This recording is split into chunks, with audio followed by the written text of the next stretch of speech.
All right, let's get into this bad boy and let's have a fun one, shall we? Now, welcome back to the channel, everybody, and welcome to the desk. I'm on the squeaky chair of squeakiness, and I'm here because I wanted to make just a completely ad hoc video that has nothing to do with the normal format we follow here on the channel at all. But we are going to be talking Robert E. Howard related stuff. We're just not going to be talking Robert E. Howard story stuff very much. What we're talking about today is more of the comic book side of things. And that's why I'm going to make this in a one take, and we're just sitting here, we're just going to have a chat. For those of you who really want to stick to the Robert E. Howard Battle Royales and stuff like that, by all means, I'm not chapterizing this video. You can't skip ahead to anything in particular. Just head on to the next one. We'll see you next time. For those of you who do want to see some comics, though, let's talk about what we picked up here. I tell you, I went to a show last week, and honestly, I was really nervous about going to a show.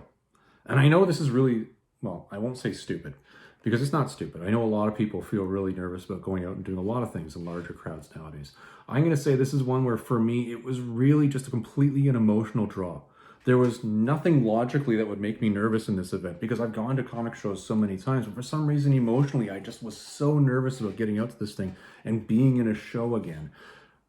It was like climbing a mountain. You're getting yourself on up there, and it was only when you were through the door and of course got past the Bell Mobility guys that were right at the door and really annoying that you actually got into the show itself. By the way, if you're going to organize a comic book show, don't put Bell Mobility guys right at the entrance. Oh my God, if you want to piss off your actual people walking through the door, great way to do it. Have a really aggressive cell phone guy immediately blast them, asking them what they're doing for their personal internet, phone, and cell phone services in a public setting, when that's all a private matter. Great job, guys. Set that aside. We're going to take that little nugget and just right off to the side. Just off you go. We're not going to talk about that anymore now. You know what? That's just gone. Okay? Just gone. Let's talk about what we did get here.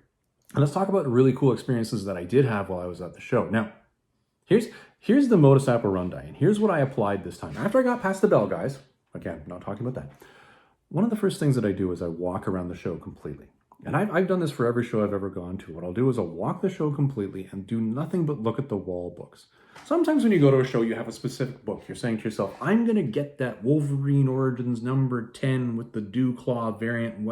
I need that. And you walk it, and you're looking for that one book. And if you see that one book, because it's obviously a hard book to find, you're just going to buy it. It doesn't matter. If you really want it and you don't care that much about, okay, listen, I'm going to pay $20 or $30 over market because I just want to buy it, just buy it.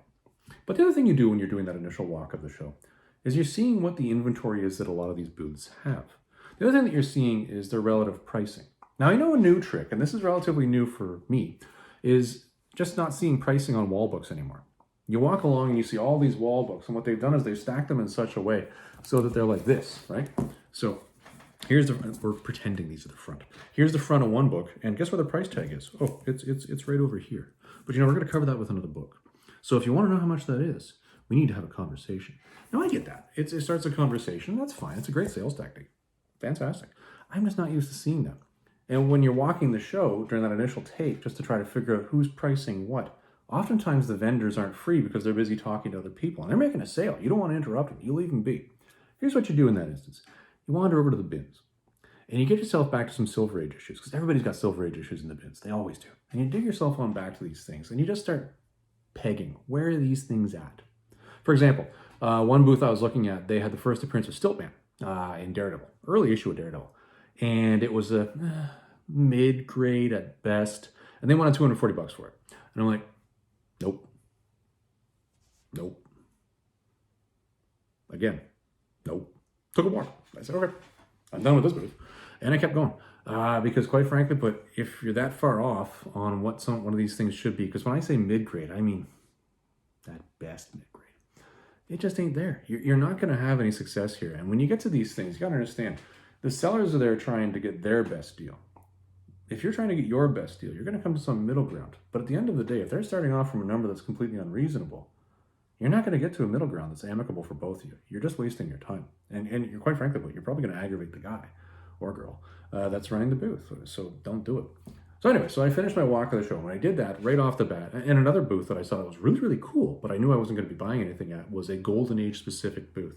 There was a beautiful booth. It was gorgeous. If you were a Golden Age buyer, they had massive wall.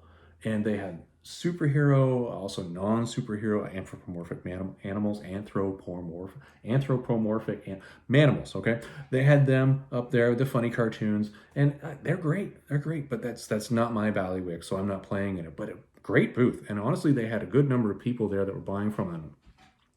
I felt good for the guy because really, oftentimes I find there isn't enough people buying from that type of booth. Another booth that was kind of neat, and I actually felt really bad for the guy who was running it, was there was a guy there who had basically built an entire booth around good girl art books. And we all know what good girl art books are.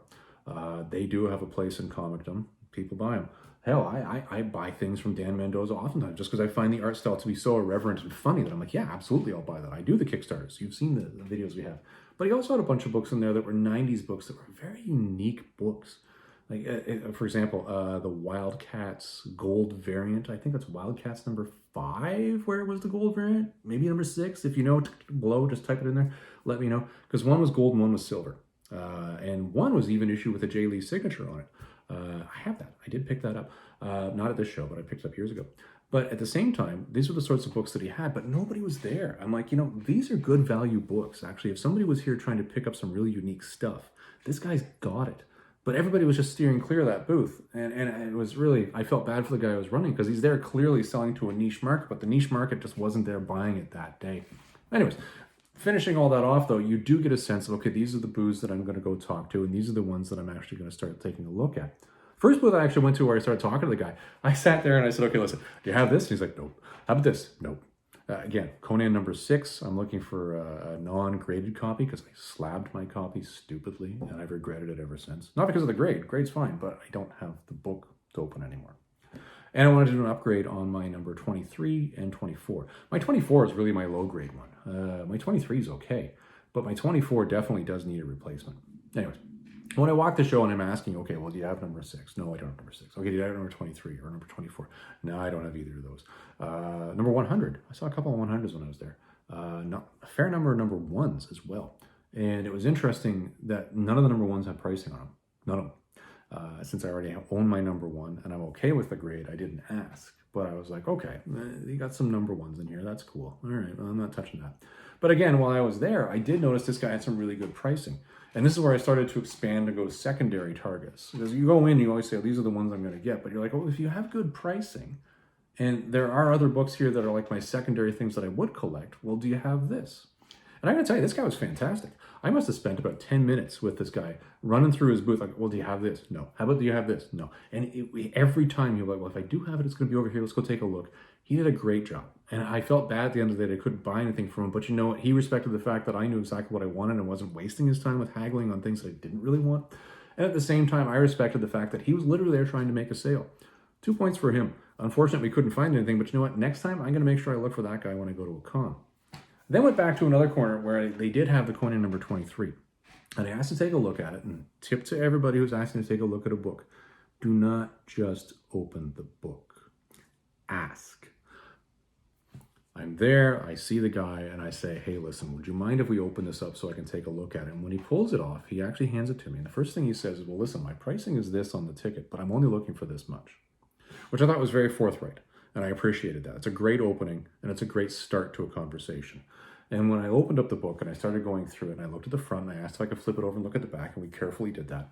And then I asked if I could look at the centerfold and make sure the staples.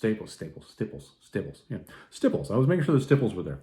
Anyways, I looked in the middle of the book, and everything was still fine. But the overall condition was such that I was like, there's a lot of tanning in this, and there's a lot of issues here that even if I wanted to go for a clean and press, that's not going to really fix this issue. And I was like, it's a nice book, it's a nice price. I'm going to keep an eye on it. This might be the one I come back to. And then I'm thinking to myself, but is this actually better or worse than my number 23 at home? Again, I have the CLZ app, and it's got the grade on there that I gave it when I looked at it, but without the actual picture, a little bit of a limitation on relying on the CLZ app. But while I was there, I said to him, hey, listen, you got gold copies of Spider-Man number 1 up there? He's like, yeah, I do. I said, can I take a look at those? How much do you want on them? He pulls them down, and he gives me a price, because again, sticker price on it. And he says, yeah, but I'm only looking for this much. And I look at the two, and I got them right here. Actually, I did buy them. Those are the two that I held up earlier. Check it out. I'm holding this on an angle to avoid the glare, by the way, just in case you're curious. Both about the same grade. One's got a little bit of a color rub down by the actual Spider-Man face in the corner there, where the UPC symbol would be. But I looked at them and I said, you know what? Okay, that's a reasonable price. I said, I'll take them both. And he looked at me and and it's the funniest reaction because he says to me, why? And I was like, what? I didn't say that, but I was like, why are you asking me why? And he's like, well, you're going to go get them signed or something? I was like, no. So, sales lesson, by the way, when somebody's buying something from you, it's good to ask why, but probably not in an accusatorial manner. That would kind of make me go, okay, now you're making me second guess my decision. I know the price you're offering me is actually a good price for these books. I know how much these sell for. What's weird. So I got those and I was pretty happy with that. Then I wandered around to the back of the store where they did have some Gru piece in the back of the store, the back of the actual convention, the back booth, where there's a massive booth. And I've seen this guy at cons years ago and I've actually bought books from him. I actually bought books from him when I was filling out my original Conan the Barbarian run. I finished number 1 through 275 and all the annuals, the giant size. And when I did that, I got a good number of books from him that were the ones that I was having a harder time finding. And I remember at the time his pricing was okay. I didn't really have an issue with it. But when my first walkthrough, I know he had some of the old Pacific Comics Gru. And I said, okay. So I went back over there and he had number 7 there. And I pulled it out and I was thinking, okay, well, I'm going to buy number 7. Then I looked at the ticket on it. It was $80. I'm like, whoa. I was like, how did I miss this pricing discrepancy when I was doing my walk the first time? I was like, that's new. Right back in the shelf and took a walk. At that point in time, I thought, okay, well, I guess I'm done for the show because I didn't really see any other Conan books on the walls. I'd asked pretty much everybody about my number 6, and I wasn't too sure on that number 23, and I said, well, I guess I'm going to head out of here. But as I was heading out, I stopped myself because there was one booth that was off to the side, and I know they had another number 23 there, but their price when I walked the first time kind of made me go, I ain't too sure. Anyways, I asked, on a whim, I said, listen, let me see your number 23 up there and let's see what we got going on here. And the guy brought it out and I said, can I open it and can I look on the inside? And he did, no problem. He opened it up and took it out for me so we could take a look at it. Much cleaner copy than what I'd seen in the first one. At this point in time, he said, well, here's my price, but I'm also just looking for this. I was like, here's my price, and I'm also just looking for this math again. And I was like, okay. So I sat it down and I thought, okay. This, I'm pretty sure, is clearly better than my copy on my CLZ app. And as I was thinking about it, and I was thinking, but he does have some other things up on the wall there, and they are things that I've been thinking about buying for a good number of years, and every time I see them, I just never buy them. I'm not going to talk about what the other ones are. And I said, well, I'll tell you what. How about I take this, and I take those 2 over there, which are non-Conan books, and they weren't Spider-Man books. And what sort of deal are you going to give me for that? And he gives me a number. And I was like, okay. So I take a lot of cash out of my top pocket, counted it out, and I said, here you go. And I came out with a very nice copy of Conan number 23. Take a look at that. This is a much better copy than that first one I was looking at. Now, the only weird thing about this one, and this is, again, why you always look at the back of the book, is that this must have been stored, and you can't see if I look down at it, this must have been stored on top of a book or a piece of paper that had a paperclip in it. Because there's a paperclip indentation in the top of this in the back. Other than that, the back is white. Like really white, not cream, white. And I was like, okay, this is nice. I can press that out easily, no issue. The only real issue I have with this one is there's a tiny cut. Can you see the cut right there? A tiny rip right there. There's a crease right here. That's not a cut or a rip, by the way, it's a crease. There's a tiny little cut there. But I was like, you know what, for that price, yes. So I did get a higher grade copy of number 23, and I thought it was okay. That's not bad. I think I just did well. I guess I'm ready to go now because I've got my Spider-Man number 1s and golds, and I got my... So really, target done. Unfortunately, couldn't get number 6. So I guess I'll head out of here. Heading out, and of course, as you guys know, I'm a bit of a sucker for the magazines. And I did see one guy that was selling magazines. He had a box that said they were 50% off. So I ended up buying some non-Conan books, and I am going to show these to you. Because this is something I'm going to move on to when I'm done all of my Conan. And that's Vampirella. Check that out. I got 4 old copies of Vampirella, and 3 of these are in very good condition. And these were only $5 each. And I was like, yeah, I'll take that. And again, I'm walking out, and I'm walking past another booth, and a guy says to me, hey, what magazines did you pick up there? I was like, oh, I got these Vampirellas. Oh, you interested in magazines, eh? Are you interested in Conan by any means? Yeah. Pulls out a stack like this of Savage Sword that he hasn't graded. They're actually in old plastic sleeves that would have gone in a binder. And he says, are you interested in any of these? And I was like, well, I am missing a couple. And out of that, I picked up this one. number 164. Now, the funny part about this is a newsstand. This actually finishes completely my run of Savage Sword from 118 all the way up to, I think I'm in the high 180s now with a complete uninterrupted run. But then he pulled out the gem. This is the gem right here. Conan of the Isles, the Marvel graphic novel. That's right. He pulled this one out that was in that stack and had no idea how to price it, no idea what it was. We spent some time on the eBay. We came to a completely amicable price, and I now have a reader copy of this that I'm going to be going through on the channel later. That's pretty cool. Now, I'll tell you, the one funny story that came out of the whole thing of this weird day was as I was circling, there was one booth where they had only 3 long boxes of comics. Only 3. That were just generically marked as $10 each, 3 for $25. And I think there was an additional box that was 20. I think that was this third box was actually $20 a book. Don't hold me to that. Every time I walked by, all of these, the boxes were completely covered. You could not get to them. And there was a lady behind the counter, and I'd look at her and I'd wait. And I'd say, okay, well, I'm going to come back later. And she'd say, no problem. And I'd go walk away. Then I'd come back. Everybody's there. Go away, come back. Go away, come back. I must have gone away and come back like 5 times. Finally, I got there the last time, and she just laughed, and I laughed too. And I said, this is just ridiculous. I said, you know what, I'm just going to wait. I don't care anymore. So I had my books, and I sat with the Conan and the magazines. And I put them down, and I said, let's just wait. So I'm chatting with her. And I said, you know, I'm here specifically looking for Conan's, because she's asking. And not really much came out of that conversation. We were just shooting the shit. And again, I know I just swore on YouTube, but YouTube will be fine. It's okay.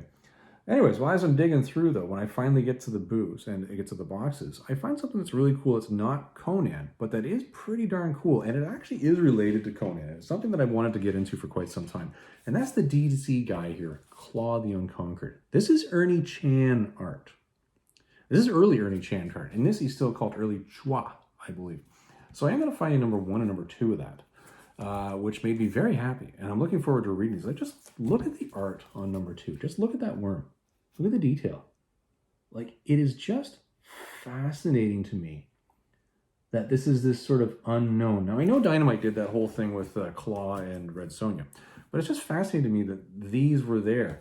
And I was really cool with that. And I was picking these up. And while I was picking it up, I guess her husband came over and said, well, you know, I have another Conan guy. I didn't want a whole bunch of books. So I brought them specifically for him. If you're interested in going through these. And I said, well, I'm always looking to upgrade. And I ended up with this stack here. So you see that's a noticeable stack, right? And I'll tell you, the real gem, and there are random issues, right? Like, there's nothing really, really cool in here. I'll tell you, this one, though, was pretty much of a winner. This is the Neil Adams issue, Curse of the Golden Skull. That is in far better condition than the copy that I already had in my collection. That's really nice. You had the first piece of Bellet in the comics in a regular continuity, as opposed to just the dream sequence. Entering into that whole Queen of the Black Coast story. That was very nice. A couple other Bellet stories, which are always good. There's nothing wrong with that. But the real creme de la creme here, and this is the winner for me. This is the cleanest copy of Conan number 100 I have ever seen. Now, if I was to say, do I have a favorite Conan copy of just a regular Barbarian series? This is it. This is my favorite Conan issue. And I'll tell you, I pulled up my CLC app because I said, well, what's the upper bound on my grading that I have on this right now? And I had to go through all 7 copies that I have to say, okay, well, this definitely grades a lot higher than all of those. So I ended up picking up this as a bundle with those Claw books, and they were beaucoup cheap. Like, I am talking cheapity cheap here. I was very happy with that deal. And it was just the funniest thing that all of the real wins of the day came out of conversations instead of just being that silent guy that's doing the diggity dig, which is always what my thing has been in the past. I just go in, I don't really talk to a lot of people. I just go diggity dig, and then I find maybe 1 or 2 things. But this time I spent more of my time chatting with people, and clearly it paid off. Really a cool day. Now, I know this one is a bit different for you guys as far as videos go, and I know it's just really just me sitting here talking and telling you about me going to a con, which isn't going to be that thrilling. But for me, this was a kind of a fun one, and I did want to walk through what I actually did pick up at this show. This was a really cool experience, except for the Bell experience. Anyways, everybody, I hope you enjoyed this one. We'll see you when we get back to the regular Robert Howard stuff in the next video.